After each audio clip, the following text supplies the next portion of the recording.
Hi hello friends, good morning. இது கதைப்போமாவே சச்சு.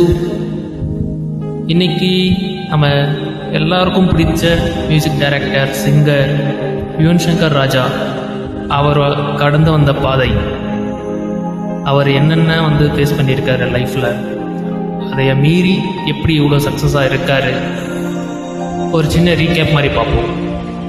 So ஏதோ எனக்கு தெரிஞ்ச சில விஷயங்கள் நான் ஃப்ரெண்ட்ஸோடு ஷேர் பண்ணலான்னு ஒரு சின்ன ஐடியா தான். இது ஃப்ரீயாக இருந்தால் கேளுங்க. ஸோ நார்மலாகவே எல்லார் வீட்லேயும் அம்மாச்சலும் அப்பாச்சலும் இருப்பாங்க இல்லையா? ஸோ அதே மாதிரி இங்கேயும் இளையராஜா அவங்க வீட்டில் பார்த்தீங்கன்னா, இளையராஜாவோட ஃபேவரட் பார்த்தீங்கன்னா கார்த்திக் ராஜா, அவரோட இன்னொரு பையன். அம்மாவோட செல்லம் அப்படி பார்த்தீங்கன்னா நம்ம யுவன் சங்கர் ராஜா. ஒரு சைடு கார்த்திக் ராஜா பார்த்தீங்கன்னா அவங்க அப்பா கூடவே இருப்பார். எப்பவும் அவங்க எங்கன்னா மியூசிக் போட போனாலோ எங்கன்னா ஸ்டுடியோ போனாலும் கூடவே இருப்பார். ஸோ அவர் கூட இருந்து என்ன ஆச்சு அப்படின்னு சொன்னால், அவரோட 13 இயர்ஸ்லேயே இவருக்கு இந்த கீபோர்ட், இந்த சவுண்ட் ட்ராக் பண்ணுறது, அந்த மாதிரிலாம் சில வாய்ப்புகள் கிடைச்சிது கற்றுக்கிறதுக்கும். ஏன்னா இளையராஜா கூடவே இருக்கார் இல்லையா? ஸோ அதெல்லாம் கற்றுக்கிட்டு என்ன பண்ணுறாரு, ஆத்மா, நாயகனான் அப்படின்ற ஃபிலிம்ஸ்லலாம் ஸ்டார்ட் பண்ணிட்டாரு. ஸோ வித்தின் அந்த 13 இயர்ஸ் ஆஃப் ஏஜ்லேயே கார்த்திக் ராஜா இதெல்லாம் கற்றுட்டு ஒர்க் பண்ண ஆரம்பிச்சிட்டார். பட் இந்த சைட் நம்ம யுவன் சங்கர் ராஜா அவரை பார்த்தீங்கன்னா, அவருக்கு அப்போ சின்ன ஏஜ் தானே. ஜீவம்மா, அவங்க அம்மா பேர் ஜீவம்மான்னு சொல்லுவாங்க.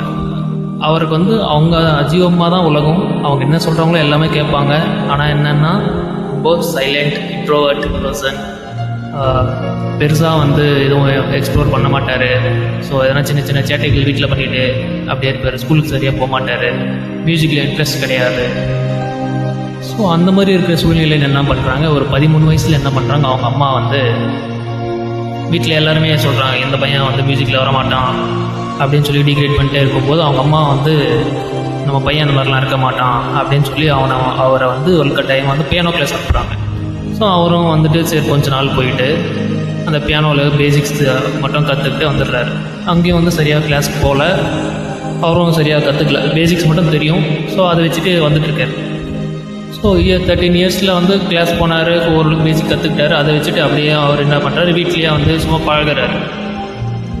இயல்பாக அவருக்கு கொஞ்சம் கொஞ்சமாக மியூசிக் ஆட்டோமேட்டிக்காக வர ஆரம்பிக்கிறார். 16 வயசில் ஒரு படம் ஆரம்பிக்கிறார், அரவிந்தன் சொல்லிட்டு. அப்படியே லைனாக ஒரு படம் வருது. வேலை, கலாட்டா கல்யாணம், ரிஷி, பூவெல்லாம் கெட்டுப்பார், உனக்காக எல்லாம் உனக்காக அப்படின்ற எல்லா பாட்டும் நிறைய ஃபிலிம்ஸ் கமிட் ஆகிறாரு, பண்ணுறாரு. எல்லா சாங்ஸும் அங்கங்கே ஒரு சில படத்தில் எல்லாம் ஒரு சாங் ஹிட் ஆகுது. ஸோ நல்ல நேம். பட் ஆனால் இந்த ஃபிலிம் இண்டஸ்ட்ரி என்ன சொல்கிறாங்க அப்படின்னா, வசூல் ரீதியாக எந்த படமும் ஹிட் ஆகலை. ஸோ இவருக்கு இவர் கூட மியூசிக் பண்ணால் நம்ம ஃபிலிம் ஹிட் ஆகாது, வசூல் ரீதியாக பெருசாக சக்சீட் ஆகாது, ராசி இல்லாத ஒரு மியூசிக் டைரக்டர் அப்படின்ற ஒரு பேர் வாங்குறாரு. இவருக்கு என்ன பண்ணுறதுனே தெரியல. அந்த ஏஜில் தனியாக போய் அழுகுறாரு, அம்மா கிட்ட சொல்லி புலம்புறாரு, இந்த மாதிரி இருக்குது, நான் இதுக்கு மேலே இதில் கண்டினியூ பண்ணுவோன்னு எனக்கு தெரியலை அப்படின்னு சொல்லி ரொம்ப அழுகுறாரு, ஃபீல் பண்ணுறாரு. ஸோ உடனே அம்மா கம்முன்னு இருப்பாங்களோ, அவங்களுக்கு தெரியும் இல்லையா? ஸோ நீ ஒர்க்லாம் நல்லா தான் பண்ணிட்டுருக்க, உன்னோட ஒர்க் ப்ராப்பராக தான் பண்ணிகிட்ருக்க, யார் என்ன சொன்னாலும் நீ அதை மைண்டில் ஏற்றிக்காத அப்படின்னு சொல்லிட்டு என்ன பண்ணுறாங்க, அவரை மோட்டிவேட் பண்ணுற விதமாக கொஞ்சம் கொஞ்சமாக என்ன பண்ணுறாங்க அப்படின்னா, வீட்டில் எதனாவது ப்ராப்பர்ட்டி வாங்குறாங்களோ அந்த டைமில் யுவன் சங்கர் ராஜா காசு கொடுத்தா நீ தான் இந்த ப்ராப்பர்ட்டி வாங்கணும்னு சொல்கிறது. அதே மாதிரி வீட்டில் எதனா ஒரு பைக் வாங்குறது, எதனா புதுசாக பொருள் வாங்குறதோ அந்த டைமில் எல்லாமே யுவன் சங்கர் ராஜா கொடுத்து நீ தான் எல்லாம் வாங்கணும் அப்படின்னு சொல்லி அவர் கொஞ்சம் கொஞ்சமாக மோட்டிவேட் பண்ணுறாங்க. ஸோ அவரும் கொஞ்ச நாள் பார்க்குறாரு, நிறைய பட வாய்ப்புகள் வரல. அம்மா கிட்ட பேசுகிறாரு, இந்த மாதிரி இல்லைம்மா எனக்கு மியூசிக் இதுக்கு மேலே கண்டினியூ பண்ணுவேனான்னு தெரியல, நான் ஏதாவது படிக்க போகலான் இருக்கேன், வயசாகிட்டே இருக்குது அப்படின்னு சொல்லி வெக்ஸை போகிறாரு. சொல்லும்போது அந்த மாதிரி சொல்லும்போது அம்மா சொல்கிறாங்க, இல்லை நீ கண்டிப்பாக மியூசிக்கில் ஜெயிப்ப, நான் உனக்காக டெய்லி ப்ரேயர்ஸ் பண்ணிகிட்ருக்கேன், ஸோ அந்த ப்ரேயர்ஸ் எப்பவும் உன்னை கைவிடாது அப்படின்னு சொல்கிறாங்க. ஒரு சரி அவரும் கொஞ்சம் பொறுமையாக வேறு ஏதாவது வேலை பார்க்கலாம் அப்படின்னு சொல்லி ஒரு மைண்ட் செட்டில் இருக்கார். அந்த டைமில் என்ன ஆகுது அப்படின்னு பார்த்தீங்கன்னா, தீனான்னு ஒரு படம், ஏஆர் ரஹ்மானுக்கு போக வேண்டிய ஒரு படம், அவருக்கு டேட் இல்லை, கால் ஷீட் இல்லை, முடிக்க முடியல டைமுக்கு அப்படின்னு சொல்லி அந்த வாய்ப்பு இந்த ராசி இல்லாத டைரக்டரான யுவன் சங்கர் ராஜாக்கு தராங்க தீனா. படம் ரிலீஸ் ஆனவொடனே மெகா ஹிட் படம். ஸோ ஒரு கம்பேக் மாதிரி ஆயிடுச்சு அவருக்கு. ஸோ உடனே அடுத்தடுத்து படங்கள் பண்ணிகிட்டே இருக்காரு. 7G ரெயின்போ காலேஜ், புதுப்பேட்டை, எல்லாமே சாங்ஸ் செம்ம ஹிட், ஃபிலிம்ஸும் ஹிட் ஆகுது. இப்படி அப்படியே இயர்ஸ் போயிட்டே இருக்குது. 2005 வந்து அந்த ஆர்ஆர் ராரோ சாங்ஸ் அந்த மாதிரி எல்லாமே வந்து மாசி ஹிட் தராரு. ஒரு 20 இயர்ஸ் அப்படியே போயிட்டே இருக்கு. திடீர்னு வந்து ஒரு சம்பவம் நடக்குது. என்னடா அப்படின்னா 2011 ஒரு நாள் லேட் நைட் ஸ்டூடியோலேருந்து வராரு. இயர்லி மார்னிங் ஒரு 3-4 o'clock இருக்கும். இப்போ தனியாக போயிட்டு சரி பசிக்குது அப்படின்னு சொல்லிட்டு சன் மியூசிக்கில் ஒரு சாங்ஸ் வச்சுட்டு கிச்சன் பக்கம் போய் மேகியோ ஏதோ ஒன்று சமைக்க ஆரம்பிக்கிறாரு. டக்குன்னு திரும்பி பார்த்தா யாரோ வர மாதிரி இருக்கு. யாருடா அப்படின்னு பார்த்தா ஜீவம்மா. என்னம்மா இன்னும் தூங்காமல் இருக்கீங்க அப்படின்னு கேட்குறாரு. இல்லைப்பா நீ வரும்னு தெரியும், உனக்கு தான் வெயிட் பண்ணிகிட்டு இருந்தேன் அப்படின்னு சொல்லி அவங்களும் கூட சேர்ந்து ஹெல்ப் பண்ணுறாங்க. ஹெல்ப் பண்ணிவிட்டு பேசிகிட்டே இருக்கும்போது என்ன சொல்கிறாங்க, அந்த டைமில் வந்து சன் மியூசிக்கில் ஆராரிராரோ நான் இந்த பாட அந்த மாதிரி ஒரு சாங் வந்து சன் மியூசிக்கில் போயிட்டுருக்கு. இவர் வந்து 2005 அந்த சாங் கம்போஸ் பண்ணும்போது அவங்க அம்மாக்காக தான் பண்ணியிருக்காரு. ஸோ அப்போ வந்து அவங்க அம்மா அப்ரிஷியேட் பண்ணதே இல்லை. ஆனால் இந்த 2011 இந்த நைட் டைமில் அந்த சாங் போகும்போது அவங்க அம்மா அவர்கிட்ட சொல்கிறாங்க, அது இன்னமும் தெரிலப்பா, இந்த சாங் கேட்கும்போது நீ என்னை கையில் வச்சு லொலோபி இட் மீன்ஸ் நீ என்ன தாலாட்டு பாடுற மாதிரியே இருக்குது, ரொம்ப நல்லா இருக்குது அப்படின்னு சொல்கிறார். இவருக்கு வந்து அந்த டைம் அந்த இன்சிடெண்ட் வந்து இவர் லைஃப் டைமில் மறக்கவே முடியாது அப்படின்னு சொல்கிறாரு. ஏன்னா 2005 போட்ட ஒரு மியூசிக், அம்மாவுக்காக பண்ண ஒரு மியூசிக் அவங்க இப்போ தான் என்கிட்ட சொல்கிறாங்க. ஸோ ரொம்ப ஹாப்பியாகிறாரு. பட் என்னடா விஷயம் அப்படின்னா அந்த சந்தோஷம் 4 நாள் கூட நிலைக்கல. வித்தின் a வீக்கில் வந்து அவங்க அம்மா வந்து சம் ஹெல்த் இஷ்யூஸால் இறந்து போகிறாங்க.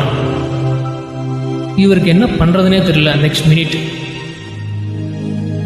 என்னடா அது, நம்ம கூட இருந்த ஒருத்தவங்க அம்மா 3 நாள் ஃபீவரில் படுத்திருந்தாலும் இந்த மாதிரி வந்து கம்போஸ் பண்ணணும் மியூசிக் இருக்குது அப்படின்னு சொல்லி தட்டி எழுப்பி நம்மளை ஊக்கப்படுத்துகிற ஒரு அம்மா, அதாவது ரீரெக்கார்டிங்க்கு இந்த மாதிரி டேட் இருக்குது, டேட் முடிய போகுது அப்படின்னு சொல்லியிருந்த, சீக்கிரம் போய் மியூசிக் பண்ணு அப்படின்னு சொல்லி ஊக்குவிச்ச ஒரு அம்மா, ரொம்ப நேரம் தூங்கினாலும் ஏன் இவ்வளோ நேரம் தூங்குற, போய் மியூசிக் வேலையை பாரு அப்படின்னு சொல்லி மோட்டிவேட் பண்ணிட்டு இருந்த கூடவே இருந்த ஒரு அம்மா வந்து இப்போ இல்லை. என்ன பண்ணுறதுன்னு தெரில இவருக்கு. அதுக்கப்புறம் போய் மியூசிக் ஏதோ கொஞ்ச நாள் கழிச்சு அவர் ட்ரை பண்ணுறாரு, வரமாட்டேங்குது மியூசிக். ஸோ அவர் அப்படியே வந்து வெக்ஸ் ஆகிட்டு எந்த பழக்கமும் இல்லாத யுவன் வந்து அந்த டைமில் ட்ரக்ஸ் அடிக்ட் ஆகிறார். சிகரெட்டு, தம் அடிக்கிறது, சரக்கு அடிக்கிறது அந்த மாதிரி. ஸோ அதுக்கப்புறமா வந்து ஒரு நாள் ஒரு இன்சிடெண்ட் வந்து அவரை மாற்றுது. என்ன இன்சிடெண்ட் அப்படின்னு சொல்லி கேட்டிங்கன்னா, அவருக்கு ஒரு பொண்ணு பிறக்குது. பொண்ணு பிறக்கிறது வந்து என்ன டே அப்படின்னா ஜீவம்மாவோட பிறந்த நாள் அன்னைக்கு பிறக்கிறாங்க. அந்த டைமில் இவர் நினச்சி பார்க்குறாரு அவங்க அம்மா சொன்னது. ஆர்ஆர் ராகம் சாங் பாடும்போது நீ என்ன கையில் வச்சு தாளாட்டுற மாதிரி இருக்குது அப்படின்னு சொன்னாங்க இல்லையா.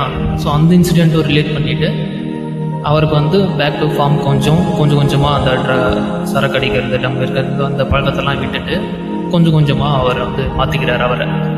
அதுக்கப்புறமா வந்து மியூசிக் பண்ணுறாரு. மியூசிக் பண்ணி படமும் ரிலீஸ் பண்ணுறாரு அவரோட பேனர்லேயே, பேர் பிரேமா காதல். அந்த ஃபுல் ஆல்பம் ஹிட்.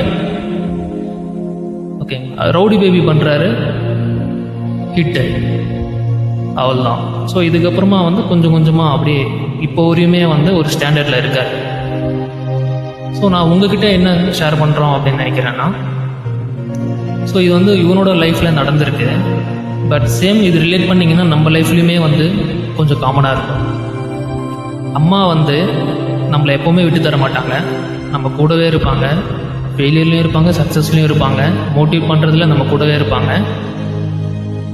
என்னோட மெயின் சஜஷன் என்ன அப்படின்னீங்கன்னா, இந்த வீடியோ எண்டில், இந்த ஆடியோ எண்டில் அட்லீஸ்ட் பர் டே ஒரு ஃபியூ மினிட்ஸ் இல்லைன்னா ஒரு 1/2 hour நம்ம அம்மா கிட்ட வந்து போய் பேசுங்க.